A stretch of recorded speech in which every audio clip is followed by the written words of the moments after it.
बबीता जी और अय्यर के डिवोर्स के लिए कल सुबह 9 बजे वकील साहिबा आ रही हैं। फाइनली डिवोर्स हो ही रहा है। डाइवोर्स के बाद क्या करने का सोचा है? मतलब आपने अपने भविष्य के बारे में कुछ सोचा है? नहीं, मैंने कुछ सोचा तो नहीं है। और कुछ सोचना तो पड़ेगा ना बबीता जी। तुम्हारे लिए मैं तकिया और चादर लेके आया हूँ। मैंने सोचा तो भूखा होएगा, इसलिए मैं ये खाना लेके आया हूँ यार। रात को आपको मच्छर ना काटे इसलिए ये अगरबत्ती और क्रीम लाया हूँ। आप लोग कितना अच्छा है। आप लोगों के बिना मैं कैसे रहेगा? मतलब? मैं कल गोकुल धाम सोसाइटी छोड़कर चला जाऊंगा।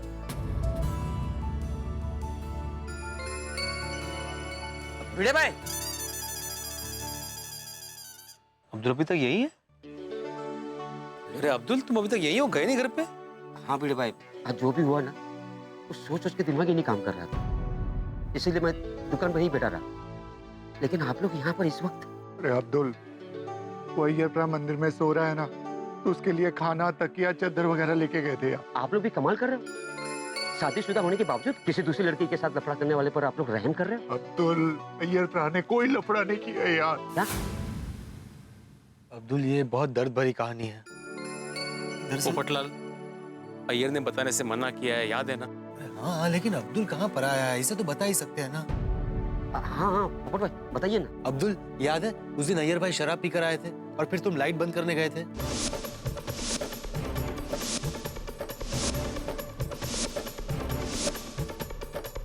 या अल्लाह, मुझे माफ करना, मुझसे गलती हो गई। मैं अय्यर भाई को मन ही मन में कितना कोस रहा था। मैं अभी जाके माफी मांगता हूँ। नहीं नहीं अब्दुल, अभी अय्यर को डिस्टर्ब मत कर, वो पहले से बहुत परेशान है। तुम कल बात कर लेना उससे। ठीक, मैं चलता हूँ। हाँ। ओ यारो, हम भी घर चलते हैं कि रोशन डार्लिंग ने देख लिया ना तो गड़बड़ हो जाएगी। हाँ। चलो दोस्तों, कुछ देखना ले। हाँ चल। उनकी हो गया यार। क्या हुआ भाई? आप लोग रुक क्यों गए?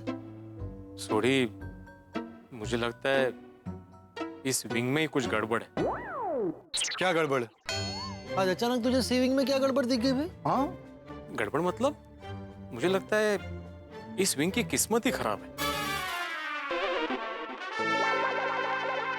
बिड़ू, वो जो भी बोलने साफ साफ बोल यार। सोडी, इतने सालों से पोपटलाल की शादी नहीं हो रही है। अय्यर और बबीता जी की इतने साल की अच्छी खासी शादी टूट रही है और दोनों इसी विंग में रहते हैं ना। हाँ बिड़ू, ऐसे सोचा ही नहीं। नहीं, मैं इन सब चीजों में नहीं मानता, ऐसा कुछ नहीं होता। पोपटलाल, मानता तो मैं भी नहीं हूँ, लेकिन वो बोलते हैं ना, कभी कभी वास्तु दोष होता है। तो हो सकता है इस विंग की वास्तु में कोई दोष हो।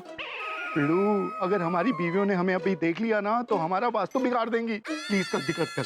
अरे एक मिनट रुको। क्या हुआ? मैं क्या करूं? क्या करूं मतलब मैं विंग के अंदर जाऊं कि नहीं? पोपटलाल, तुमने बोला ना कि तुम इन बातों में नहीं मानते। हाँ, लेकिन तुमने वो दिमाग के अंदर शक डाल दिया ना, अब मैं रिस्क नहीं ले सकता। अच्छा ठीक है, कल बात करते हैं। क्या कल बात करते भाई? पूरी बात करके जाओ। ओए पप्पू, तेरे को बोला ना, अगर किसी ने भी हमको देख लिया तो यहीं खड़े खड़े परेड करा देंगे। चल पूरी बात करके तो जाओ। खामखा टेंशन दे दिया। क्या करूं? क्या सच में इस विंग के वास्तु में दोष है? इसलिए अय्यर भाई और बबीता जी की शादी टूट रही है। जिसको सबसे ज्यादा प्यार किया वो मेरे को सबसे ज्यादा नफरत करेगा, लेकिन बबीता तो खुश रहेगा, हैप्पी रहेगा। यही सोचकर मैं वो नफरत बर्दाश्त कर लेगा। नफरत से तो नफरत से, लेकिन बबीता मेरे को याद जरूर करेगा। भगवान, बबीता जहां भी रहे, जैसा भी रहे, जो भी करे, लेकिन हमेशा खुश रहे। उसको लाइफ से कोई एडजस्टमेंट ना करना पड़े।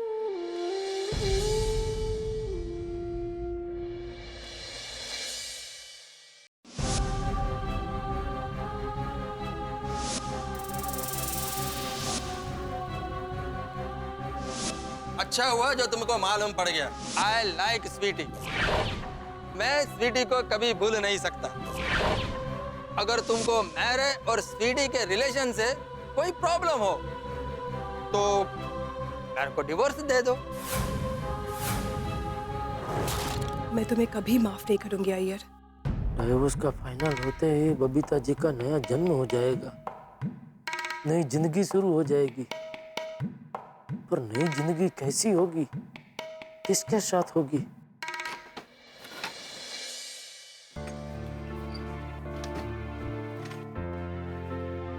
क्या हुआ बबीता जी, कुछ चाहिए? दया को जगाओ। नहीं नहीं, बस नींद नहीं आ रही थी। बैठिए।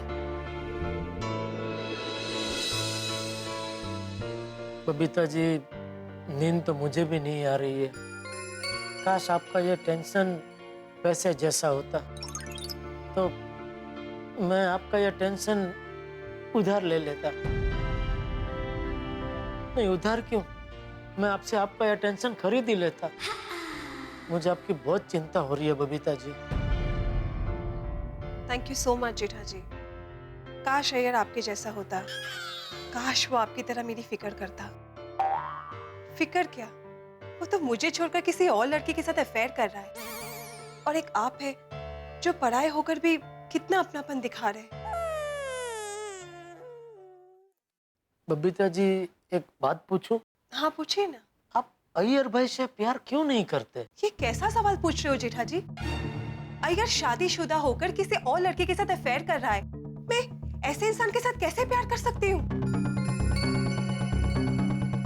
ओहो बबीता जी, अभी भी हकीकत बता नहीं रही है।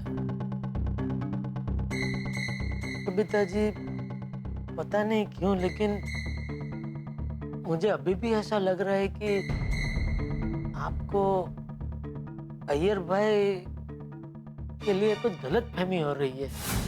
गलतफहमी? रिमझिम मॉल में मैंने अपनी आंखों से उसको उस दूसरी लड़की के साथ फ्लर्ट करते हुए देखा है। क्या करूं?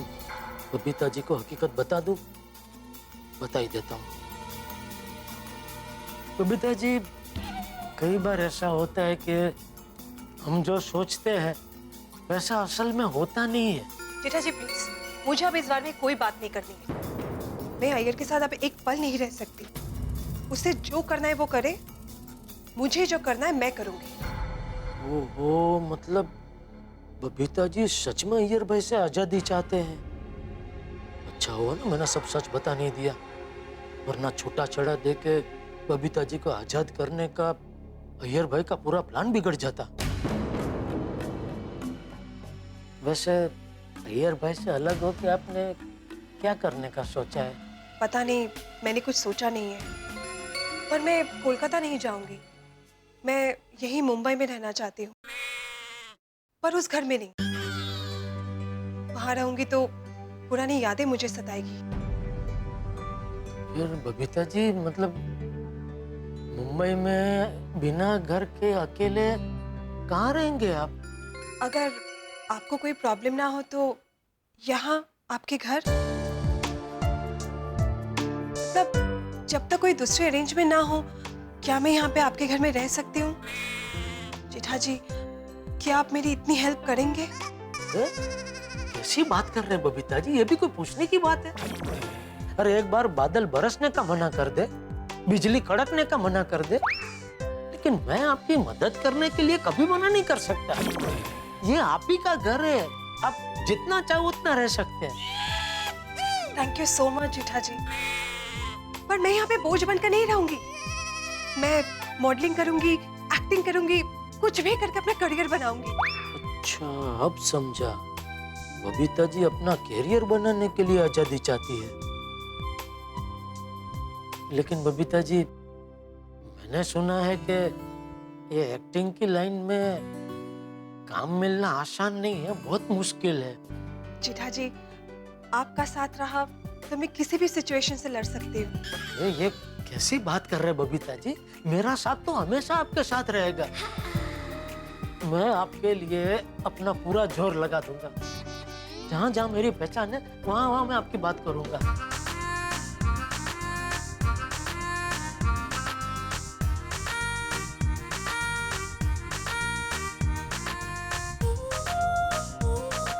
क्या हुआ बबीता जी? कुछ नहीं, सोच रही थी आप अगर नहीं होते तो मेरा क्या होता। जेठा जी, आप मेरा इतना ख्याल क्यों रखते हैं? ख्याल तो रखना पड़ेगा ना बबीता जी। हम अच्छे पड़ोसी जो है। गलत। तो इतनी परवाह कोई पड़ोसी नहीं, कोई अपना ही करता है। समझ में नहीं आता है आपका और मेरा क्या रिश्ता है। मुझे ऐसा लगता है कि पिछले जन्म की हमारी कुछ लेना देनी बाकी रह गई होगी। मतलब बबीता जी, मुझे लगता है हमारा रिश्ता एक अच्छे और सच्चे दोस्त का है। You're absolutely right। जब कोई दोस्त तकलीफ में होता है ना, तो उसकी मदद उसका सबसे अच्छा और सबसे सच्चा दोस्त ही करता है। जेठा जी, आप सच में मेरे सबसे अच्छे दोस्त हो।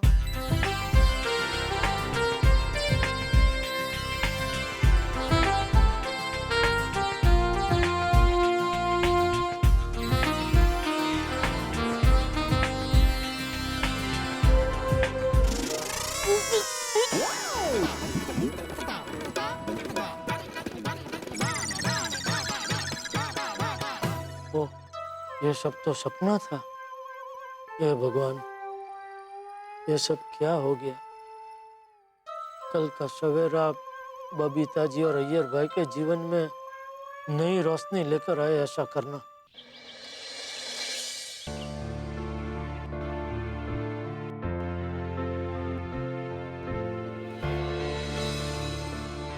अय्यर भाई गुड मॉर्निंग। अभी मेरा मॉर्निंग गुड कहाँ है?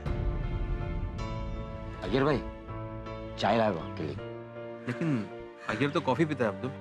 अदरम, आज मेरा पूरा लाइफ बदलने वाला है, तो फिर कॉफी की जगह चाय आ गया तो क्या फर्क पड़ता है? Abdul, thank you. चाय बहुत अच्छा है।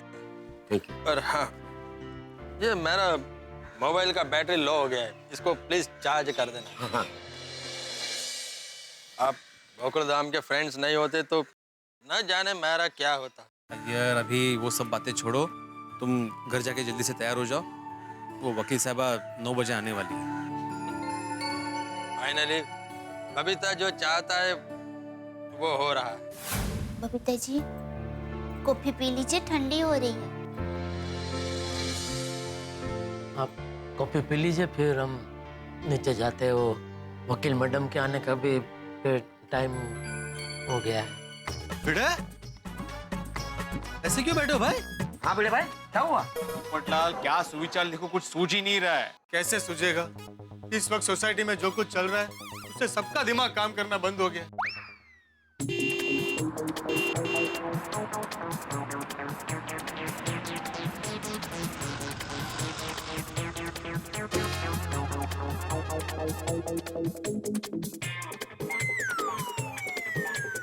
लगता है वकील साहब आ गई। हाँ 9 बज गए, टाइम की बहुत पक्की है। चलो मिलते हैं।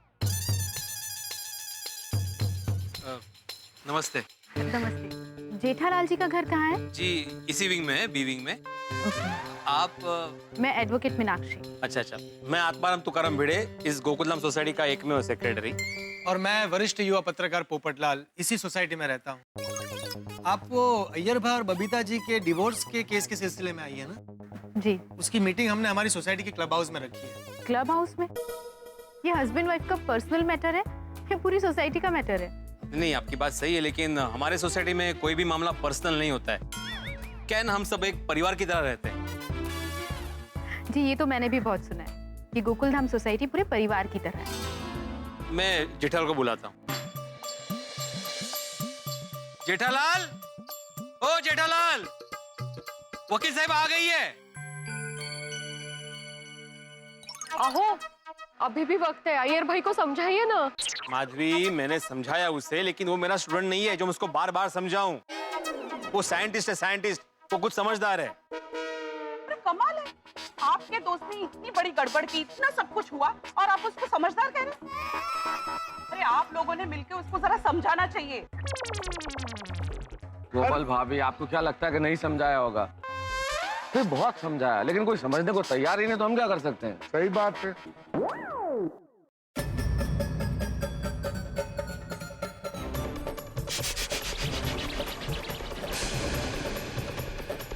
Good morning everybody.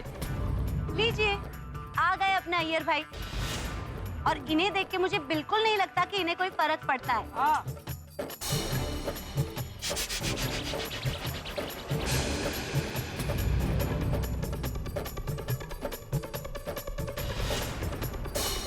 मेरे को भी ऐसा ही बिहेव करना पड़ेगा, वरना किसी को भी शक हो जाएगा। लफड़ेबाज के तेवर तो देखो। बापू जी, अय्यर भाई लफड़ेबाज नहीं है। क्या? कुछ नहीं।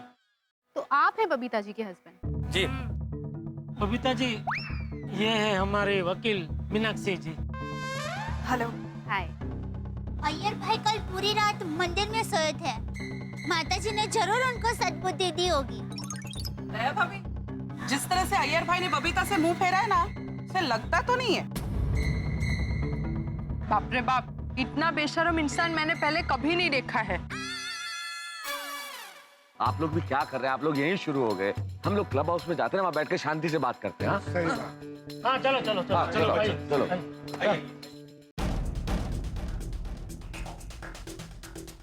जैसा कि हम सब जानते हैं कि हम सब यहाँ पे अय्यर और बबीता जी के डिवोर्स के सिलसिले में इकट्ठा हुए हैं और उसी सिलसिले में वकील साहिबा भी यहाँ पे आई हुई है। तो मैं वकील साहिबा से कहूँगा कि वो शुरू करे कार्रवाई। देख अय्यर, सुधर जा, अभी भी वक्त है। बबीता बेटी से माफी मांग ले, मैं बबीता बेटी को समझा दूंगा, वो तुझे माफ कर देगी। देखिए चाचा जी, वकील साहिबा आ गई है, आप प्लीज उनको उनका काम करने दीजिए। मीनाक्षी जी, अय्यर को नोटिस दे दीजिए। ये नोटिस आप पढ़ लीजिए, आपको 15 दिन में इसका जवाब देना है। ये डिवोर्स का ही नोटिस है ना? जी। हाँ, तो मेरे को सब टर्म्स एंड कंडीशन मंजूर है। एक बार फिर से सोच लीजिए, मैंने बहुत लोगों को देखा है जो इस तरह अलग होते हैं, वो कभी सेटल नहीं हो पाते। देखिए, ये मेरा प्रॉब्लम है, आप डिवोर्स केस फाइल कीजिए। अय्यर भाई, आप अभी भी सोच लीजिए। बबीता जी जैसी पत्नी को छोड़कर आप वो चिबावली के साथ खुश रह पाओगे? लेकिन बबीता तो सुखी रहेगा ना? दया भाभी, मैं सीडी के साथ ज्यादा खुश रहेगा। भाऊ, इस नफरत को समझाने का कोई फायदा नहीं है। ए भाई, तू जा यहाँ से, वरना मुझसे बुरा कोई नहीं होगा। चल निकल यहाँ से, निकल निकल। बाबूजी शांत हो जाइए, शांत हो जाइए। बाबूजी प्लीज शांत हो जाइए। अरे बापूजी प्लीज। जा बैठ जा, जेठिया बैठ जा। ओके। एक मिनट अय्यर भाई। हाँ? ऐसी सिचुएशन में बबीता जी अकेले कहाँ रहेंगी? ये डिवोर्स आपके अफेयर की वजह से हो रहा है, तो ये घर आपको उन्हें देना पड़ेगा। ठीक है, मेरे को मंजूर है। ठीक है, तो आप इन पेपर्स पे साइन कर दीजिए।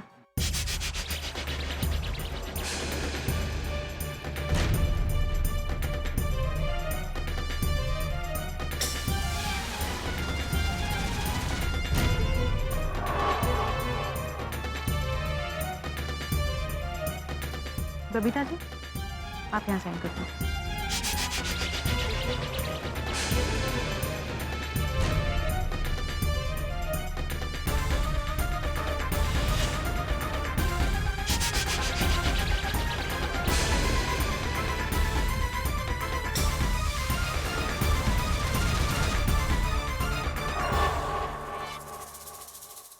गोकुल धाम के इतिहास में आज की तारीख हमेशा के लिए लिखी जा चुकी है। आज की तारीख हम कभी नहीं भूल सकते, क्योंकि आज की तारीख में अय्यर और बबीता जी ने डिवोर्स पेपर पे साइन कर दिए। हम कुछ ना कर सके, मजबूरी का मुखौटा ओढ़ के बस तमाशा देखते रहे। ये गलतफहमी जिंदगी के किस मोड़ पे हमें लाके खड़ा कर देती है, इसका सबसे बड़ा उदाहरण आज हमने देखा। सबसे बड़ी समस्या आज की यही है, हमारे किसी के साथ मनमुटाव हो, कोई गलतफहमी हो जाए तो हम आमने सामने बैठ के बात नहीं करते। और यकीन मानिए, अगर हम आमने सामने बैठ के बात कर लें तो सारी गलतफहमी दूर हो जाए। और यही यहाँ पे हुआ है। अगर बबीता जी और अय्यर एक बार आमने सामने बैठ के बात कर लेते तो शायद गलतफहमी दूर हो जाती और ये डिवोर्स की नौबत ही नहीं आती। लेकिन अब तो डिवोर्स पेपर पे साइन हो गए, अब क्या होगा? क्या अय्यर और बबीता जी के बीच की गलतफहमी किसी को पता नहीं चलेगी? क्या आज बिछड़ रहे अय्यर और बबीता जी कभी आपस में नहीं मिल पाएंगे? भाई यहाँ गोकुल धाम में इस वक्त बहुत सारा टेंशन है और हर टेंशन के साथ आपके लिए घरों में ठहाके लिखे हैं। मैं जानता हूँ जब आप देखेंगे तारक मेहता का उल्टा चश्मा, तब यहाँ भले ही कितना भी टेंशन क्यों ना हो, आपके घर में होगी हंसी। देखते रहिए, हंसते रहिए।